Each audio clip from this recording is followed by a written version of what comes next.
This is Ayato Amajiri, a young man who grabs a fallen handkerchief from a dormitory window. When Ayato returns it to its owner, he accidentally discovers a girl putting her clothes in her room, Julius Alexia von Riesfeld. So Julius asks him to look away while she finishes putting her clothes on. Soon after, he returns the handkerchief, which she values it. As a reward for invading her room, Julius summons her Amaryllis power, which Ayato manages to avoid. When he tries to explain the situation to her, Julius challenges Ayato to a duel, forcing him to accept it.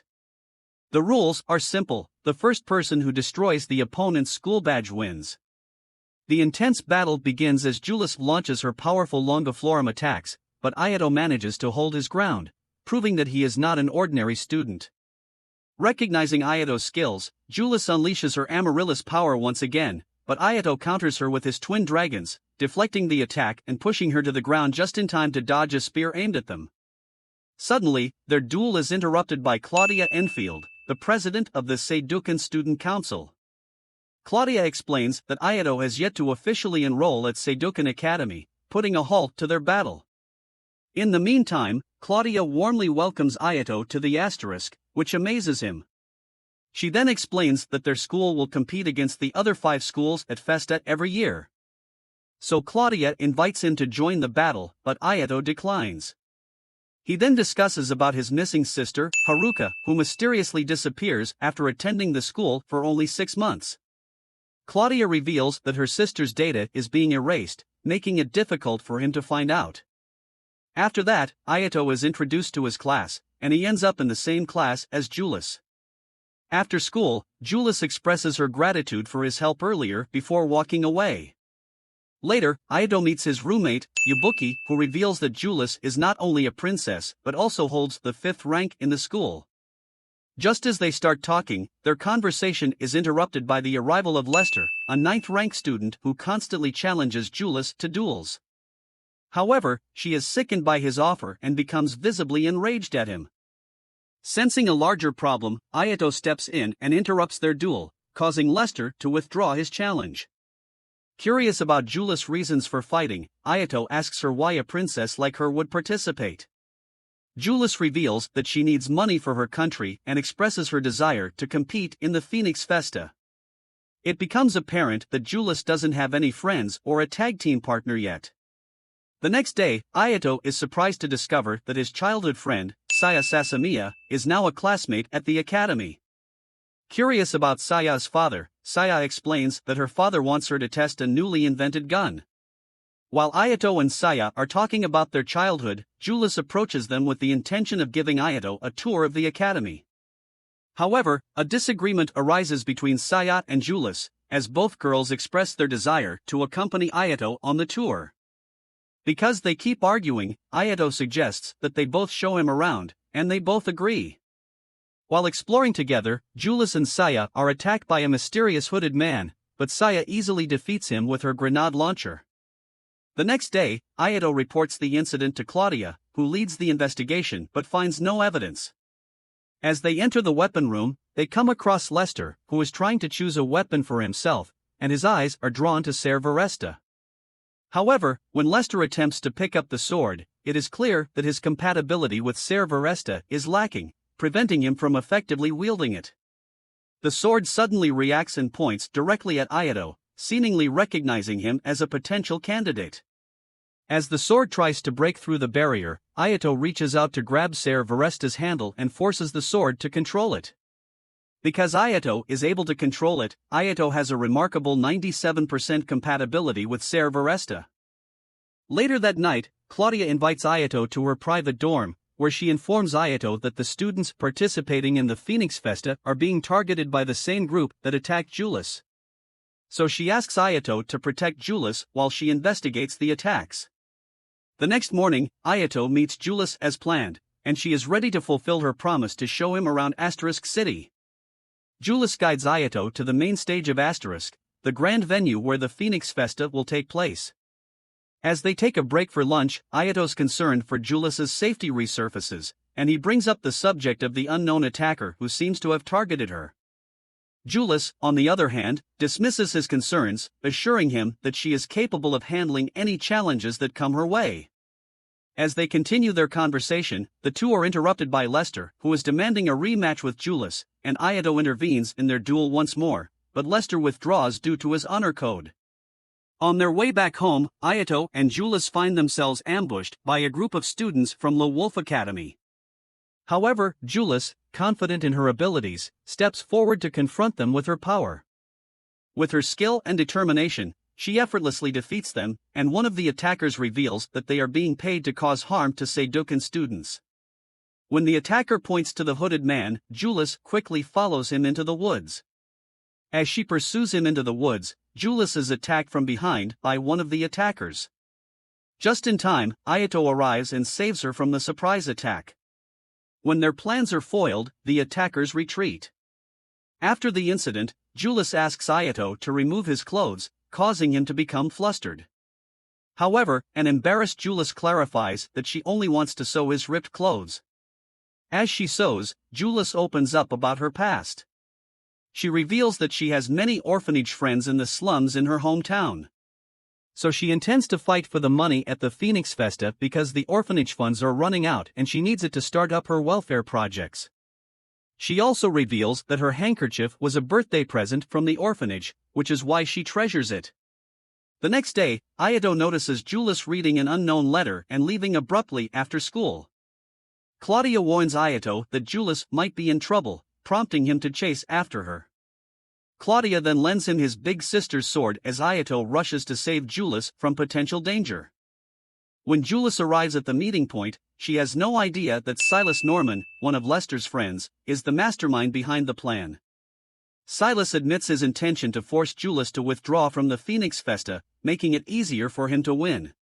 Julius, fueled by rage, prepares to confront him, but Lester unexpectedly appears, assuming Julius has accepted his challenge. Knowing his friend's true intentions, Lester attacks him with his Bardiche Leo weapon. However, a hooded man intervenes and protects Silas, revealing that the hooded men are his puppets. Suddenly, an ambush of puppets surrounds Lester and Julius, putting them at a disadvantage. She then uses her Antirrhinum Magus power to eliminate Silas' puppets, but they are still outnumbered. In the chaos, Julius gets shot in the leg, immobilizing her. Aware that Julius could expose his secret, Silas intends to kill her immediately. However, Ayato arrives just in time to save her and stop the puppet's attack. Julius insists that she can handle the situation on her own and doesn't need his protection, but Ayato is unwilling to leave her alone in the face of danger, so he decides to stay by her side.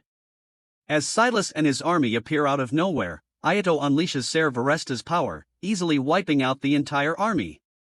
Silas, on the other hand, has one final trick up his sleeve, the Puppet Queen. The Puppet Queen launches an attack, but Ayato quickly counters with his nine-fanged sword, letting him easily defeat her. Despite their victory, Silas manages to escape. Determined not to let him get away, Julius uses her Strelitzia ability to take a flight with him, pursuing Silas. During the chase, Ayato successfully lands a hit on Silas, causing him to fall to the ground. However, the immense strain overwhelms Ayato and his body becomes chained by a mysterious purple chain, leaving him unconscious. He then recalls his memories with his big sister, where she cast a powerful chain seal on him and promised to protect him. When he regains consciousness, he realizes that Haruka's chains have limited his power to only 5 minutes. Ayato then asks Julius if she has made up her mind about attending the Phoenix Festa, and he expresses his desire to be her tag partner, which she accepts. Meanwhile, as Silas tries to run away, Claudia intervenes and defeats him, preventing his escape. She then hands Silas over to Yabuki for further interrogation and information extraction. During a meeting between the student council presidents, Claudia reaches an agreement with Arlequin Academy to develop a new type of Lux for research and development purposes. Meanwhile, Ayato is running late for his training session with Julius and unexpectedly bumps into Kirin Tudu, who is also in a hurry. Because her uncle shouts at her to hurry up, she rushes away from him. As they begin their training session together, Julius unleashes her powerful moves, but she still cannot defeat Ayato's moves. Suddenly, Claudia and her visitors from Arlequin Academy, Camilla and Ernesta, arrive. Ernesta expresses her desire to meet the person who's responsible for destroying her puppet, which they realize was Silas's puppet. In an unexpected turn, Ernesta, who has taken a liking to Ayato, unexpectedly kisses him on the cheek, leaving Julius and Saya envious. Camilla, on the other hand, mocks Saya's gun, claiming it's impractical. Saya demands an apology, but Camilla challenges her to prove her gun at the Phoenix Festa. While Yabuki explains Arlequin Academy to Ayato, they witness Kirin's uncle slapping her in anger. Before he can punish her again, Ayato immediately intervenes and asks him to stop abusing Kirin. In response, her uncle makes a deal: if Ayato can defeat Kirin in a duel, he will stop punishing her. The duel begins, and Kirin utilizes her notorious lightning blade speed technique, but Ayato holds back during the duel and ends up losing to Kirin. After the duel, Julius confronts Ayato, demanding an explanation for accepting a duel with the top-ranked student at Seidokan Academy. Kirin, on the other hand, finds herself being scolded by her uncle for taking too long with her duel with Ayato. Although Julius is still angry about Ayato's duel with Kirin, she is proud of Ayato's action in protecting a 13-year-old girl from her uncle's abusive behavior. Julius then admits that she is incapable of defeating three people: him, Claudia, and Kirin. Claudia is a second rank who wields the Ogre Lux, Pandora, and can see the future, which surprises Ayato. Kirin, on the other hand, only fights with her Japanese sword. Ayato then receives his new school badge from Claudia, who later reveals that Kirin's uncle is using Kirin's success as a means to secure a position on the school's board of directors' executive committee. As Ayato walks back to his dorm, Kirin unexpectedly appears and thanks him for standing up against her uncle. Ayato takes the opportunity to ask about her reasons for fighting, and she explains that she wishes to save her father, who's being detained as a criminal. So training under her uncle is the fastest path to achieving that goal. Ayato then invites Kirin to his early morning training sessions, which she gladly accepts. However, as Kirin arrives at her dorm, Ayato is suddenly ambushed by Saya, who invites him to join her in a tag team for the Phoenix Festa. Unfortunately, Ayato declines her request because he already promised to work with Julius. Later on, a jealous Julius confronts Ayato about his relationship with Kirin, but he reassures her that his interactions are purely for training purposes. During Ayato and Kirin's training session together, they suddenly find themselves under attack by a group of synthetic dinosaurs. Ayato uses his four wasp style to kill the dinosaurs, but they regenerate and recover quickly. Kirin, on the other hand, finds out that the dinosaur can be defeated by destroying their core with her prana. Unfortunately, their intense battle causes the ground beneath them to fall apart, causing them to fall underground together. As Ayato and Kirin fall into the water, Kirin reveals her inability to swim. Suddenly, a sea dragon appears from beneath the surface, leading him to activate his powers. Realizing that he can't effectively fight the dragon while holding Kirin, she insists that Ayato let go of her to avoid a tragedy like her father's. Ayato, on the other hand, encourages her to have faith in him and not face her battles alone. When the sea dragon resurfaces, Ayato uses his Ser Veresta, causing his sword to enlarge, and strikes the dragon's core with a powerful blow, defeating it in a single strike. Later, Kirin confronts her uncle, questioning whether he sees her as a person or merely just a tool. He admits that he only values her for her power, leading her to make a firm decision to follow Ayato's footsteps rather than her uncle's. Refusing to listen to her uncle's orders, Kirin decides to fight her own way and choose her own opponents. She challenges Ayato to be her first opponent on her path to freedom. The battle between Kirin and Ayato begins, with Kirin depending on her sword skills. However, Ayato quickly realizes she is employing the Tutu family's 49 combat techniques. Taking the fight more seriously, Ayato unleashes his spear skills, but Kirin skillfully defends against his attack. He throws his spear at her in the Reaper style, but he finds himself unable to defend against her counterattack. Ayato then resorts to hand-to-hand combat, delivering a final strike that secures his victory. After the duel, Kirin requests to join Ayato's training group, which he gladly accepts. Meanwhile, Kirin's uncle appears and expresses his disappointment at her loss. Kirin is shielded from her uncle's punch by Ayato. Claudia, in turn, threatens to report Kirin's uncle to the executive committee for his reckless behavior, leaving him speechless. Meanwhile, Ernesta receives some footage of Ayato's swordsmanship patterns, which leads to the success of her latest invention. During the training session, Saya and Kirin struggle to effectively coordinate their teamwork, falling behind Ayato and Julas' scores. Recognizing the need to strengthen their bonds, Saya and Kirin decide to focus on socializing and spending time together by going shopping. As her father's birthday approaches, Saya decides to buy a DK44V model from an illegal Lux store. Soon after, they head to the swimming pool to teach Kirin how to swim. While practicing alone at the pool, Kirin collides with Violet Weinberg, a Queenvale Girls Academy student. Violet initially challenges Kirin to a duel, but after learning that Kirin is Seiduken's rank 1, she accepts her apology. Witnessing her partner being insulted, Saya reacts by throwing a swimming board at Violet. In response, Violet challenges Saya to a duel, which Saya gladly accepts. Saya uses her grenade launcher and wins with a single shot. After the duel, Saya advises Kirin to be more self-confident and not allow others to abuse her. The next day, Saya and Kirin return to their training session with their improved teamwork, surpassing Ayato and Julas' team score. Meanwhile, Claudia and Yabuki discuss the announcement of match selections for the Phoenix Festa, revealing that Ayato and Julas won't be competing against Saya and Kirin until the finals. In the meantime, Dirk, Rewolf Black Institute's student council president, and his secretary Kishimara visit the discipline rooms where they meet Irene Urzias. Dirk invites Irene to participate in the Phoenix Festa. He also orders her to eliminate Ayato from the competition. During the opening ceremony, Mesa Madiath, the chairman of the Phoenix Festa, delivers a speech announcing that autonomous machines are allowed in this year's competition. Before the competition begins, the announcers explained that the event will last 2 weeks, with 256 pairs competing until the top 32 are determined for the finals. The matches end when both team members' badges are destroyed or they pass out.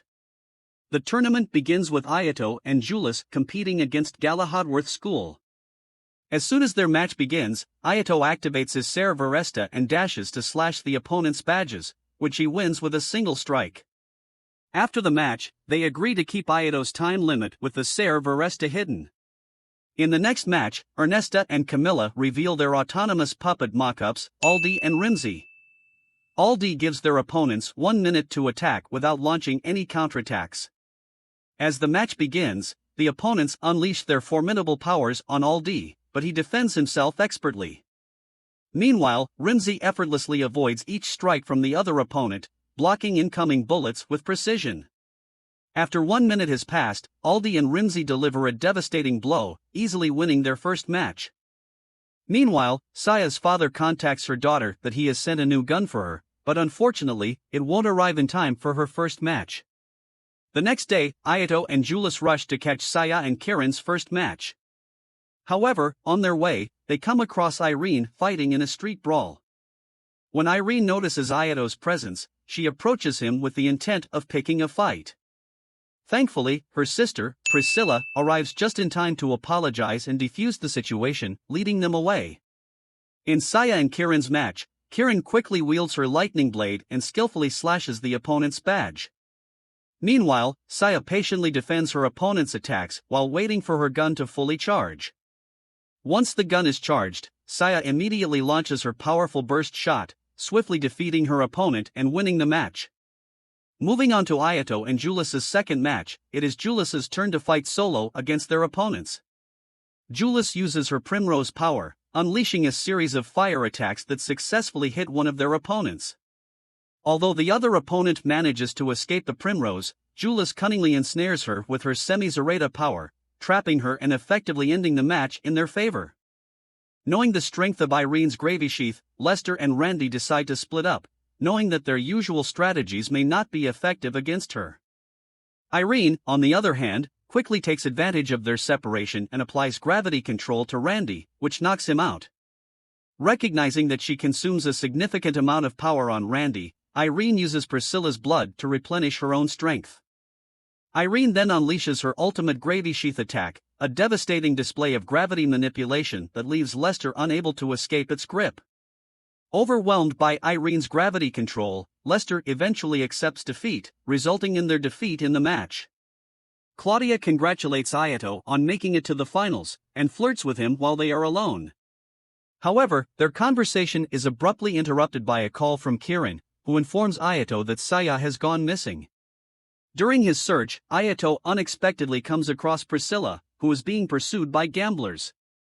Ayato successfully assists Priscilla in escaping from the gamblers, earning her gratitude for his assistance. However, their moment is interrupted when a furious Irene appears, assuming that Ayato is causing harm to her beloved sister.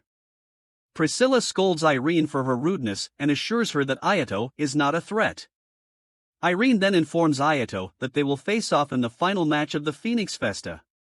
Later that day, Ayato and Julius receive an invitation to dinner at Irene and Priscilla's apartment. During the gathering, Irene tells Ayato and Julius about her situation with Dirk. She admits to having a large debt and has resorted to gambling in order to pay it off. Irene also reveals that she has been ordered to attend the Phoenix Festa in order to destroy Ayato Amajiri. Dirk considers Ayato's Orge Lux to be a thorn in his side because he has seen another person wielding a similar weapon, leading Ayato to believe it is his sister. As Ayato and Julius part ways and return to their dorms, Ayato decides to sneak into Claudia's apartment. He discovers Claudia asleep and tries to wake her up. Claudia, on the other hand, attacks Ayato instinctively upon his touch, only to quickly recover and apologize for her actions. Before Claudia reveals the reason for her attack, she invites Ayato to join her team at the Grips Festa next year, which he accepts.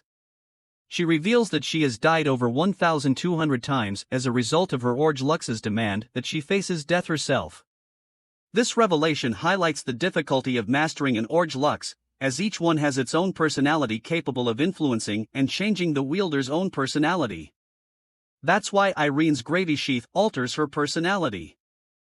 Before the grand finale, Irene sucks Priscilla's blood to refuel her power. Meanwhile, Ayato develops a strategy and shares it with Julius, emphasizing the importance of winning at all costs. As the match begins, Ayato activates his Serve Aresta and launches an attack, which Irene successfully blocks with her gravy sheath. Julius also joins the fight, using her Longiflorum against Irene, but she creates a defense system to block her powerful attack. She also takes a moment to absorb Priscilla's blood, restoring her own power. An enraged Irene then summons 10,000-fold destruction, unleashing a devastating attack on Ayato and Julius. However, Ayato uses his repulsing crow ability to cut through the magic balls and launch a counterattack against Irene. Julius, on the other hand, prepares her ultimate trap, using Rafflesia to create a massive explosion that covers the entire arena along with Irene. However, Irene is taken over by the gravy sheath, resulting in a powerful gravity flux. Ayato survives the gravity attack and summons the strength to launch his reverse gouging shell, successfully separating Irene from her gravy sheath. Ayato quickly destroys the gravy sheath, causing Irene to lose consciousness, ultimately leading to their victory in the grand final match. However, Ayato reveals his secret of being limited by a 5-minute time limit for his powers, exposing his limited power to the public. This discovery adds another layer of complication to Ayato's journey as a fighter. Following the match, Priscilla awakens and learns of their loss as well as the loss of her gravy sheath. Determined to grow stronger, she promises Irene that she will train and fight alongside her in the future. Julius expresses her concern for Ayato and emphasizes the importance of not fighting alone, reminding him that they are partners. Before they can attempt to kiss, Saya, Claudia, and Karen walk in, interrupting their private time. Meanwhile, Mesa, the Phoenix Festa's chairman, reveals that Ayato's victory interferes with his plan, implying a larger plan at work. That's a wrap. Thank you for watching.